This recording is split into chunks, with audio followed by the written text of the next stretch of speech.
Bienvenidos a este video, la segunda parte de la enseñanza sobre qué es el Evangelio. Esto es muy importante, hermanos. Saber cómo compartir nuestra fe es muy importante, porque no solo porque Dios nos manda evangelizar y compartir nuestra fe, sino porque también al compartir nuestra fe y al aprender cómo evangelizar, aprendemos mucho más de qué es el Evangelio para nosotros mismos, para nuestras vidas. Así es que es muy importante estudiar el evangelismo. En la vez pasada, empecé con parte número 1. Empecé hablando de que el Evangelio es una revelación, ¿verdad? De muchas cosas, pero principalmente de dos, que quiero que captemos. Número 1, la justicia de Dios, que Dios es justo, pero que también Dios justifica al pecador a través de Cristo, el sacrificio de Cristo. La justificación por la fe es una de las doctrinas más importantes del Nuevo Testamento. Era el énfasis de Pablo y era el énfasis del gran reformador Martín Lutero también, la justificación por la fe. Ser justificado, a mí me gusta decirlo de esta manera, ser justificado nos hace justos como si nunca hubiéramos pecado. Ser justificado es ser justo como si uno nunca hubiera pecado. Y esta es la necesidad más grande del ser humano, ser justificados, porque somos culpables delante de Dios y condenados y bajo la ira de Dios. Entonces, esta es la segunda parte. La primera parte de la revelación es la justicia de Dios, cómo ser justificado por Dios por fe. La segunda parte es la ira de Dios. Y dije que es importante entender lo de la ira porque la ira expresa y nos comunica la idea de que hay un problema en el universo. Y esto es de mucha importancia, hermanos, sumamente importante entender cuál es el problema del ser humano y del universo en general. Y el problema es el pecado, es la rebelión de la raza humana, ¿verdad? La rebelión original de Satanás que se desparramó y llegó a Adán y Eva, y ellos se rebelaron, desobedecieron a Dios, y entonces experimentaron lo que llamamos la caída, o el caído, ¿cuál es? Y este evento tan tremendo de nuestra historia que causó el daño y la arruinación de toda la raza humana. Nacimos en pecado, con algo que está mal por dentro. Y el pecado es el problema, es la ruina del ser humano. Y hablamos la vez pasada de qué es el pecado, es el egoísmo, es el yo, ¿verdad? Y es principalmente teológicamente desobedecer la ley de Dios. Es la idea de no dar en el blanco, no lograr obtener, ¿verdad? la meta, el propósito por el cual Dios nos hizo. Y es además cualquier cosa que interfiere o que no sea la voluntad de Dios, que interfiere con nuestra relación con Dios. ¿Cuáles son los resultados del pecado? Terminamos allí la vez pasada. Y dije que, mira, al pecar, Adán y Eva fueron echados de la presencia de Dios y se cortó, se desconectó, ¿verdad? La relación entre el ser humano y Dios. Y Dios es la fuente de nuestro poder, de nuestra vida, de todo el bien, todo el bueno, todo lo que es bueno y positivo, ¿verdad? Dios es luz, Dios es vida, es el autor de la vida. Entonces, al cortar esta conexión con la fuente de todo el bien, todo lo malo llegó, ¿verdad? El sufrimiento mental, sufrimiento físico, la muerte física llegó a causa del pecado, la muerte espiritual, que es la separación entre el ser humano y Dios. Y luego la pobreza, la enfermedad, las guerras, el divorcio, las relaciones rotas, todas estas cosas son los resultados del pecado. Lo horrible que vemos en el mundo de hoy es el resultado del pecado. Ahora, dijimos, yo creo que toqué este punto al terminar la vez pasada. ¿Quién es responsable? Algunos dirían que Dios es responsable, nos hizo así. Pero esto no es correcto. Él no nos hizo así. Nos hizo inocentes. Nos hizo para vivir por siempre. Nos hizo sin pecado. Pero nos hizo con libre albedrío, la capacidad de escoger, ¿verdad? De escoger lo bueno o lo malo. Escoger si íbamos a obedecerle a Dios o no. Entonces, el problema resulta de nosotros. Nosotros tomamos, Adán y Eva tomaron una decisión equivocada, pero desde entonces cada ser humano ha tomado sus propias decisiones. Dios no puede tentar ni puede pecar, dice Santiago 1, ¿verdad? 13 y 17. Dios no es capaz de ser tentado o de tentar a nadie. Él no tiene nada de corrupción en él. Dice 1 de Juan 1:5, Él es luz y en Él no hay ningunas tinieblas. Entonces, Dios no tiene la culpa para el pecado del ser humano. Nosotros tenemos la culpa. Usé el ejemplo la última vez de un borracho que tiene un accidente, choque con su carro, ¿verdad? Por estar borracho, y llega delante de un juez. Y dije, ¿puede tal persona decirle al juez, pero su honor, el problema es con Ford Motor Company, porque ellos hicieron el carro y si no hubieran fabricado los carros, yo no hubiera tenido este accidente? No, hombre, Ford Motor Car hace muy buenos autos y te llevan a comprar mandado, te llevan al hospital, te llevan a la escuela. Hacen buenas cosas y malas, depende de ti. Tú te emborrachaste y chocaste. El carro no tiene la culpa. Y tampoco puede decir, bueno, es el gobierno, ellos construyeron las carreteras. No, hombre, la carretera es útil, te lleva a diferentes destinos, ¿verdad? Tú andabas mal. Entonces los seres humanos tenemos la culpa, ¿verdad? Y para el pecado y sus consecuencias. La Biblia dice, Isaías 53 y verso 6, todos nosotros nos descarriamos como ovejas, cada cual se apartó por su camino. Entonces, aquí está la culpabilidad llega aquí y viene de aquí, ¿verdad? De mi corazón, de tu corazón.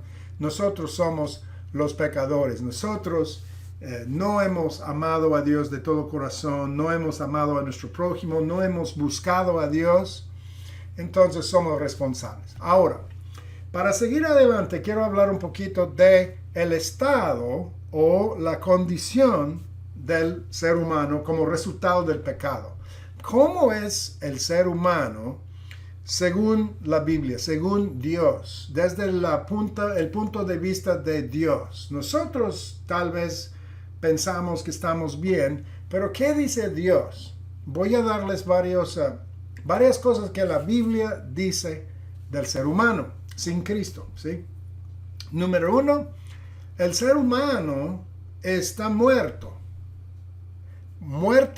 espiritualmente desde Adán y Eva. Hemos nacido muertos espiritualmente, separados de Dios. Efesios 2:1 dice, estábamos muertos en nuestros pecados antes de aceptar a Cristo. Miren qué tan serio es el problema. Estamos muertos. Dices, bueno, pero yo tengo vida. Sí, tienes vida física, pero sin Cristo nadie tiene la vida espiritual. Estamos muertos.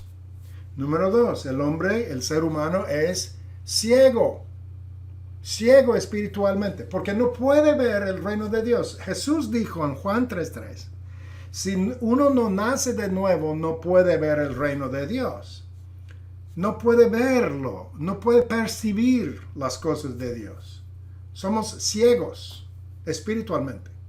En 1 Corintios 2:14 dice que el hombre sin el Espíritu no percibe las cosas que son del Espíritu de Dios, porque para él son locura y no las puede entender porque se han de discernir espiritualmente.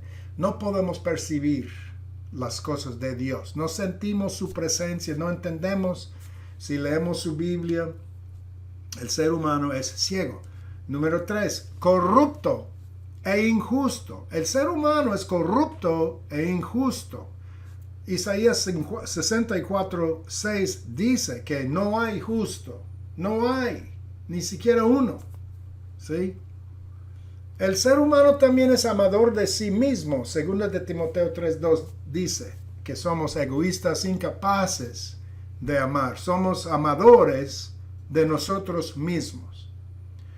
La siguiente cosa, desobedientes. Efesios 2:2 dice que somos hijos de desobediencia. Imagínense, somos hijos de la desobediencia.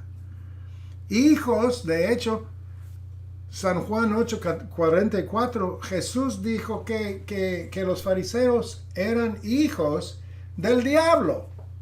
¿Por qué? Porque tenemos su naturaleza en nosotros. Somos hijos de desobediencia e hijos del diablo. Además, Jeremías 17:9 dice, el ser humano es engañoso y está engañado también. Engañoso y engañado. Dice Jeremías 17:9, engañoso es el corazón más que todas las cosas y perverso, ¿quién lo conocerá? Engañados estamos, ¿sí? Engañosos también. Siguiente, el ser humano está condenado bajo la ira de Dios. Juan 3:36 dice, el que cree en el Hijo tiene vida eterna, pero el que rehúsa creer en el Hijo no verá la vida, sino que la ira de Dios está sobre él. El ser humano está bajo la ira de Dios, está condenado. Y por último, el ser humano está sin esperanza y sin Dios. Efesios 2:12. Sin esperanza y sin Dios. Escuchen otra vez, voy a leerlos otra vez. Muerto espiritualmente, ciego, corrupto, injusto, amador de sí mismo, desobediente, engañoso, condenado y sin esperanza y sin Dios. Esto es el caso. Este es el grado, la seriedad de nuestro problema. Tenemos que entenderlo y tenemos que, cuando evangelizamos, queremos comunicarlo a la gente para que sepan que no están bien. El hombre escribió años atrás, yo estoy bien, tú estás bien, pero no es cierto, no estamos bien. Ahora, tengo una cita que quiero leerles de un teólogo, Luis Berkhoff, porque él dijo, el punto es que el hombre, el ser humano se ha rebelado deliberadamente contra Dios y merece su castigo. Berkhoff dijo, entre comillas, el pecado no es una calamidad que cogió al hombre desprevenido, que emponzoñó su vida y arruinó su felicidad, sino una carrera malvada que el hombre deliberadamente ha determinado seguir y la cual trae consigo indecible miseria.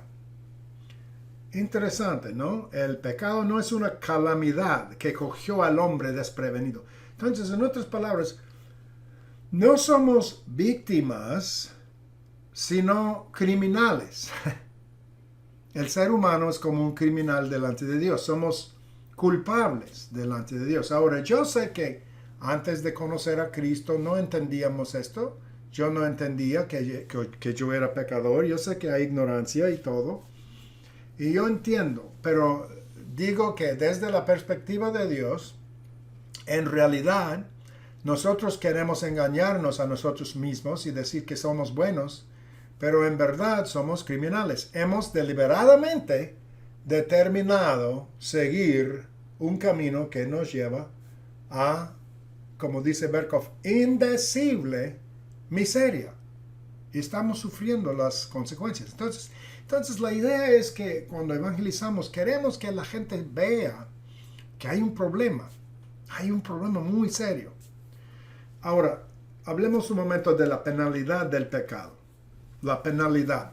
Nosotros pensamos que no es tan serio y que sí, nadie es perfecto, así es que Dios a lo mejor nos va a castigar un poquito y luego dejarnos entrar al cielo.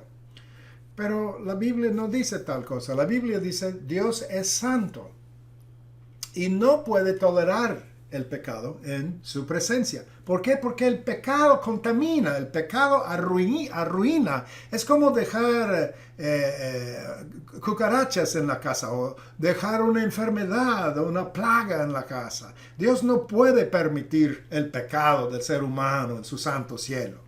Él dijo en Ezequiel 18:4, el alma que pecare, esa morirá. Y en este caso, morir quiere decir, estará separado. ¿Cómo dicen en español cuarentino? La idea de COVID-19, si has estado con alguien con la enfermedad, con el virus, tienes que estar en cuarentena por 14 días o algo. La idea es que Dios dice, yo no puedo permitir esta corrupción, esta enfermedad, esta plaga en mi presencia. Tiene que estar separado, tiene que morir, tiene que estar cortado, ¿verdad? Expulsado de mi presencia. Entonces, el pecado trae consecuencias horribles en esta vida. Fíjense, yo he tenido problemas matrimoniales, mi esposa y yo he estado separado de ella. Fue a causa del pecado, el mío o el de ella o lo que sea. Pero el divorcio, hermanos, los problemas matrimoniales resultan de nuestros pecados, nuestro egoísmo, falta de autocontrol, de autodominio, dominio propio, así se dice, ¿verdad? Los problemas de diferentes comunidades, diferentes ciudades y todo, estos son los resultados del pecado. Las guerras y todo es el resultado del pecado. Entonces, en esta vida el pecado causa horrendas consecuencias, pero su resultado último o final será la separación de Dios eternamente. Esto es lo peor del pecado. La Biblia lo llama la segunda muerte, la separación eterna de la presencia de Dios. Y dice Romanos 6:23, la paga del pecado es muerte. Muerte, la separación eterna.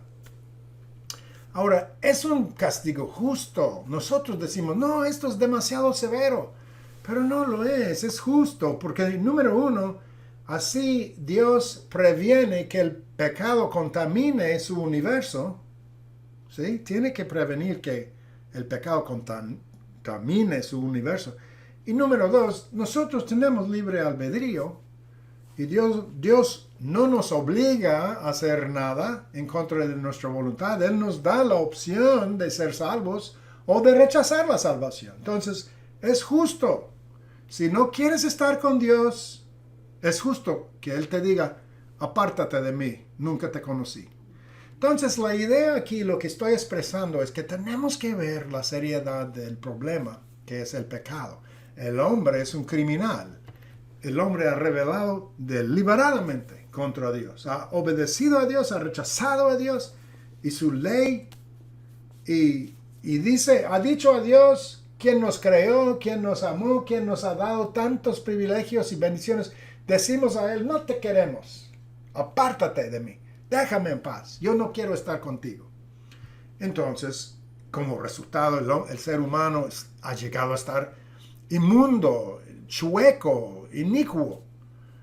No tenemos vida espiritual, ya no tenemos, porque estamos desconectados, ¿verdad? Desenchufados, digamos. Y es como si hubiéramos caído en un pozo que Dios mismo dijo, no te vayas cerca de este pozo, porque si te caes ahí no te puedes salir. Pero ignoramos lo que nos dijo, su aviso y su consejo y todo, y fuimos y nos caímos, y ahora estamos atrapados ahí y no somos capaces de salir. O para usar otro ejemplo, es como si alguien nos hubiera dicho, no te vayas a esa parte del hospital porque hay una contaminación allí, hay una plaga y quien entre allí va a morir. Y fuimos de todos modos, ignoramos su aviso y fuimos y nos, como dicen en español, hemos contraído una enfermedad, ¿verdad? Una enfermedad mortal y una enfermedad de la que no es posible curarnos a nosotros mismos. Y nosotros deliberadamente fuimos allá. Es la idea. Ahora, Dios no tenía ninguna obligación de salvar a nadie. Justamente podría haber dicho, ¿sabes qué, Adán y Eva? Lo siento, pero ustedes desobedecieron. ¡Fuera! De una vez.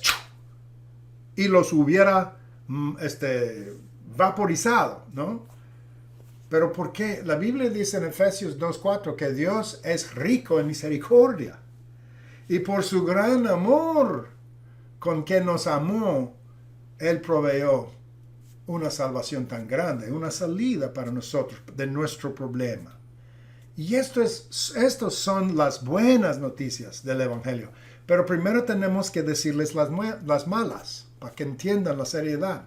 Job, dicen muchos eruditos que Job probablemente fue el primer libro escrito antes de Génesis. Job vivió antes de Moisés. Y Moisés escribió los primeros 5 libros de la Biblia. Pero es posible que Job fue escrito antes. Y Job hizo una pregunta muy, muy importante. En Job 9:2 dice, ¿cómo se justificará el hombre con Dios? ¿Cómo? ¿Cómo se justificará el hombre con Dios? Esta es la pregunta, hermanos, más importante. ¿Cómo puede el ser humano ser reconciliado con su Dios y conectado otra vez con la fuente de vida, de gozo, de paz y todo eso? ¿Cómo es posible? Este es el problema. Ahora, algunas personas dirán respuestas equivocadas. Voy a mencionar 2. A veces la gente dice, bueno, pues yo creo que tengo que cambiar. En inglés decimos turn over a new leaf. No sé cómo se expresa esto en español, pero la idea es que, ok, me arrepiento, desde hoy en adelante voy a servir a Dios. Ok, muy buena intención, buen motivo. Tú quieres ser salvo, entonces prometes que vas a cambiar, ¿verdad? Buena intención. Pero el problema con esta idea es lo siguiente. Número 1, no puedes. No te creo. Dices que vas a cambiar. Vamos a ver. Por un día tratas y al día siguiente vas a caer otra vez, vas a volver otra vez. ¿Cuántas personas han prometido cambiar, verdad? Cada año nuevo mucha gente se compromete a perder peso, a hacer ejercicio, o cambiar su dieta, o no tomar tanto, cosas así. Y dentro de una semana, 2 o un mes, ya se les olvida todo, ¿verdad? Número 1, no eres capaz de cambiarte. No lo vas a hacer. Claro, en algunos detalles, algunos pueden tener éxito, pero mayormente no. No puede uno ser perfecto, aunque juras delante de Dios, aunque quieras con todo tu corazón, nadie es capaz. Pero en segundo lugar, esto no funciona tampoco, porque ¿qué tal si tú pudieras ser perfecto desde hoy en adelante? Ok, muy bien, está muy bien, vas a ser perfecto desde hoy en adelante, no te creo. Pero si pudieras, ¿qué de los pecados que ya has cometido? Lo que la gente no entiende es que nosotros olvidamos de lo negativo, pero Dios nunca olvida. Y los pecados que hemos cometido tienen su castigo. Y el castigo es la muerte, la expulsión de la presencia de Dios. La paga del pecado es muerte. Adán y Eva cometieron un pecado y fueron expulsados y murieron. Y nosotros tenemos una lista de pecados. No un solo pecado, tenemos listas de pecados. Si pudiéramos ser perfectos, de todos modos, ¿quién va a pagar por la lista que ya tenemos?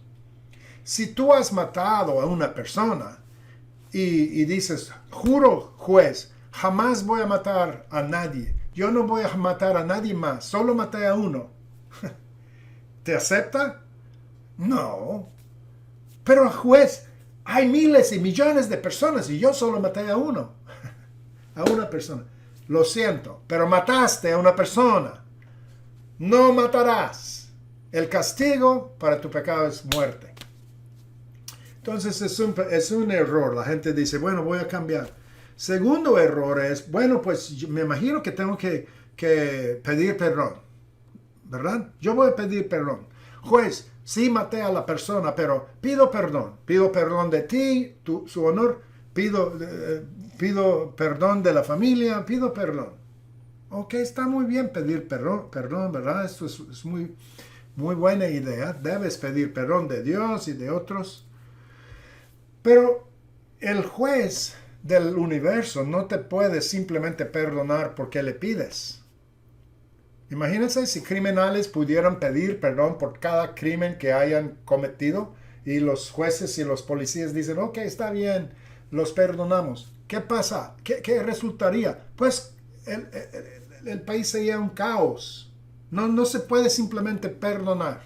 Alguien tiene que pagar por estos pecados. Hay un juicio, hay una ley. La ley dice que el alma que pecare esa morirá. Hay que cumplir con la ley. Si no, el universo no puede andar.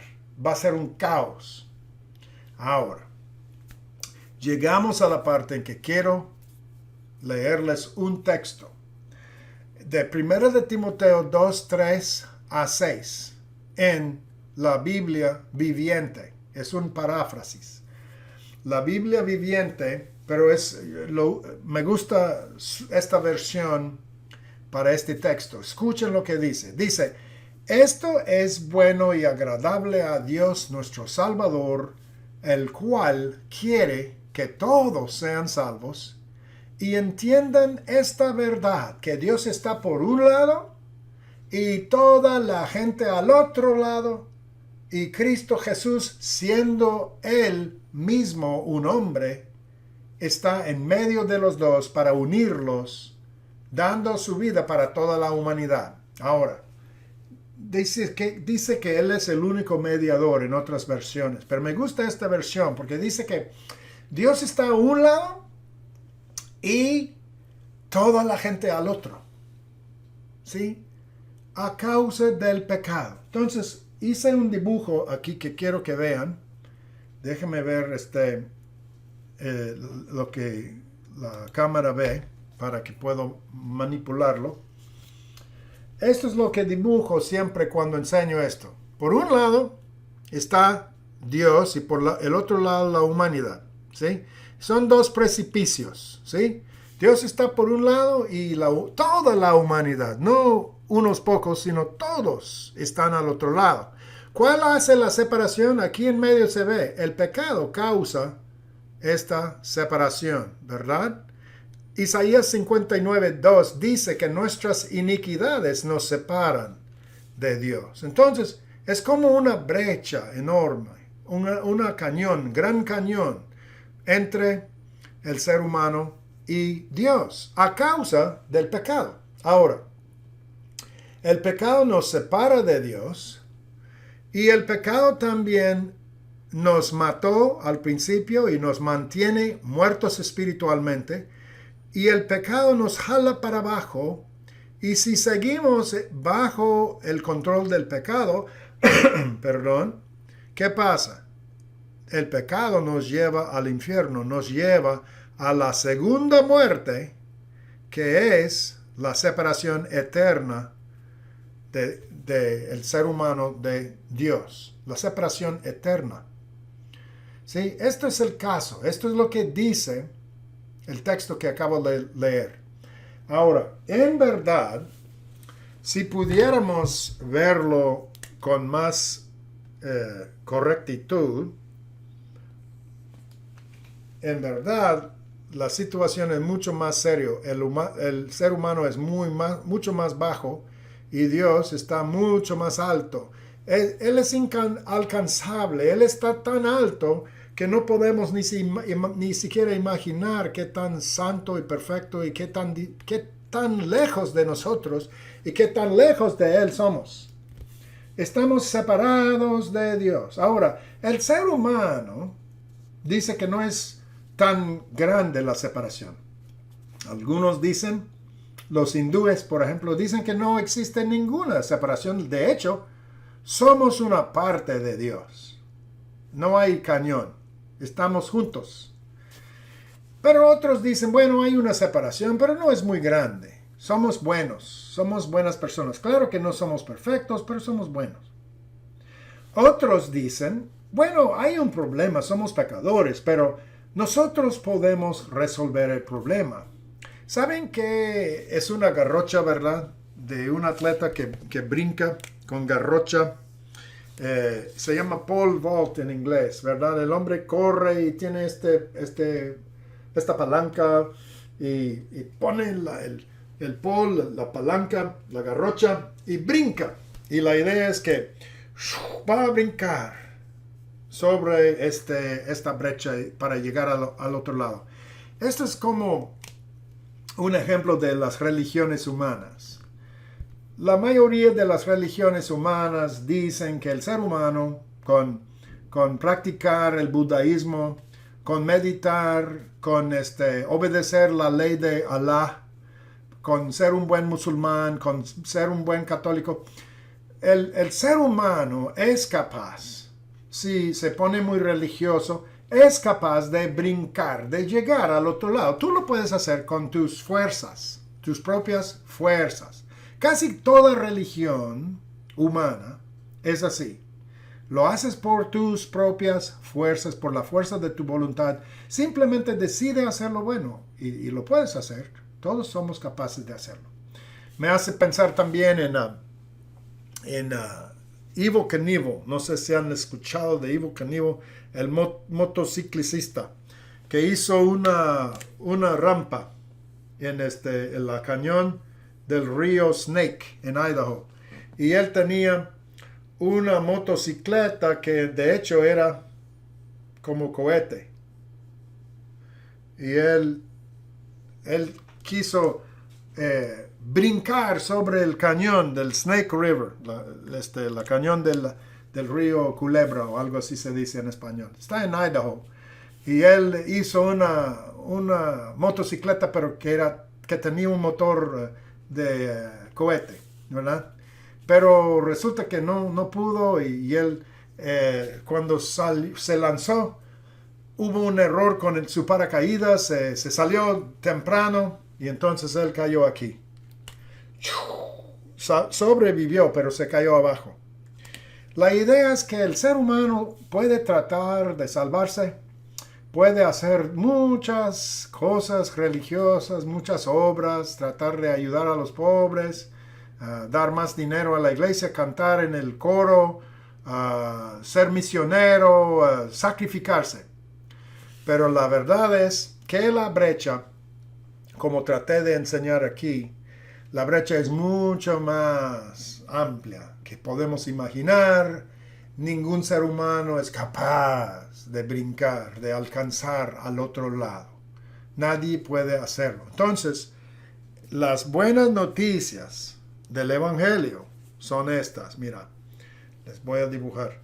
Que lo que el ser humano no pudo hacer, Dios mismo hizo. ¿Cómo? Acabamos de leer, ¿verdad? Que hay un solo mediador o hay un solo puente, digamos, una sola manera de cruzar este cañón y es la cruz del Calvario. Jesús mismo es el Dios hombre. Jesús era y es el Dios hombre. Theanthropos se dice en griego. El Dios hombre.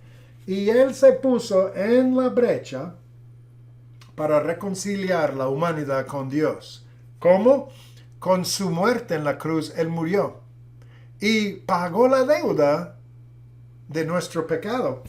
Y así abrió el camino para nosotros reconciliarnos con Dios. Esto es lo hermoso del Evangelio. El Señor hizo el puente. Y este puente se hizo de madera, ¿sí? La madera de la cruz. Jesús proveyó salvación, proveyó la expiación por nuestros pecados. El ser humano no es capaz. Entonces, estas son las malas noticias. Y tenemos que entender las malas para apreciar las buenas. Para ponerles otro ejemplo, quiero hablar de la natación. Porque el caso es esto. Imagínense si dijéramos que para ser salvo uno tenía que nadar desde California a China. O sea, cruzar el Océano Pacífico. ¿Verdad? Imagínense. ¿Se puede hacer tal cosa el ser humano? No, ¿verdad? Pues esta es la idea. ¿De qué tan lejos estamos de Dios? Que somos pecadores. Ahora, había una mujer, desafortunadamente ya no tengo la foto, tengo una foto en algún libro mío, pero había una mujer nadadora que nadó desde Cuba a Florida. Son como 90 millas o 165 kilómetros, creo. Y esta mujer nadó de Cuba a Florida, lo cual fue fenomenal, ¿verdad? Pero imagínense si era increíble, la mujer lo hizo, pero lo hizo con un barco al lado, con comida, con bebida, con una jaula para protegerla de los tiburones y todo eso, pero nadó de Cuba a Florida. Ahora, es un logro, ¿verdad? Tremendo, fenomenal. Pero imagínense si lleváramos a esta mujer, a un hombre de negocios de media edad, ¿ok? Y a un borracho de la calle, y los llevamos a la costa de California y dijéramos, naden hacia China. Si llegan a China, pues tendrán un premio o algo así, ¿verdad? Esta es la meta, tienen que ir hasta China. Se meten al Océano Pacífico, ¿verdad? ¿Y qué pasa? Bueno, el borracho no puede, está borracho, las olas le pegan y él muere. Ahora, el hombre de negocios no está en buenas condiciones porque siempre está sentado a su escritorio, pero él hace un poquito mejor que el borracho y sale de las olas y sale más afuera, pero también se hunde porque no está en buenas condiciones. Ahora, estos dos no eran tan impresionantes, pero la mujer nadadora, wow, ella va y está muy fuerte, está en condiciones perfectas y se va y se va y se va y hasta, digamos, 165 kilómetros llega. Fenomenal, maravilloso. Todo CNN y todas las redes de televisión aplauden, la gente alrededor del mundo dice, miren esta mujer, fenomenal, qué tremenda esta mujer, mira lo que ha hecho. Muy bien, en comparación con el hombre de negocios o en comparación con el borracho, ella se destacó, ¿verdad? Mucho, era fenomenal. Pero hermanos, la meta es la costa de China y ella no llegó, simplemente no llegó. Y sabes que si fueras al espacio, en un satélite para ver, ni siquiera podrías distinguir la diferencia entre el borracho y esta mujer. Así es el caso, hermanos, que tenemos que entender. Dios es santo, perfecto. Él demanda la perfección para llegar a su cielo, para llegar a estar con Él. Se necesita la perfección, no alcanzamos. Nadie alcanza. La brecha, la distancia es demasiado para cualquier ser humano. Entonces, nosotros desesperadamente necesitábamos a un Salvador y hay un solo mediador. Y Él es ambos, el 100% el hombre y 100% Dios. en carne humana. Y Él está en medio de los dos. En la cruz del Calvario se hizo un puente para poder unirnos. Y Él dio su vida así para toda la humanidad. Es todo lo que puedo compartir ahora. La próxima vez vamos a continuar con este estudio porque es muy importante. Estamos entendiendo qué es el Evangelio. Se trata de la justicia de Dios, pero el pecado del ser humano, la ira de Dios en contra del pecado y la brecha, la separación, la distancia, la dificultad, la necesidad de salvación. Allí lo dejamos por ahora. Que Dios los bendiga y hasta la próxima vez.